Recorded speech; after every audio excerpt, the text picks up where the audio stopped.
पक्ष्यांची भाषा.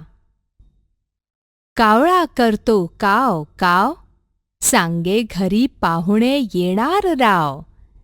चिवताई करते चिवचिव, तिचा पिल्लांवर भारी जीव.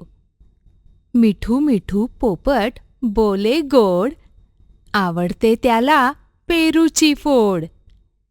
कोकिळ सुरात कुहू कुहू बोले, मंजूळ गाणे ऐकताना तन मन डोले.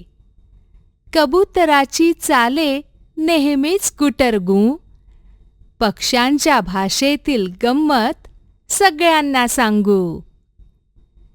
कावळा क्रो, चिमणी स्पॅरो, पोपट पॅरट, कोकिळा कुकू, कबूतर पिजन, मोर पिकॉक, मैना मायना, शहामृग ऑस्ट्रिच.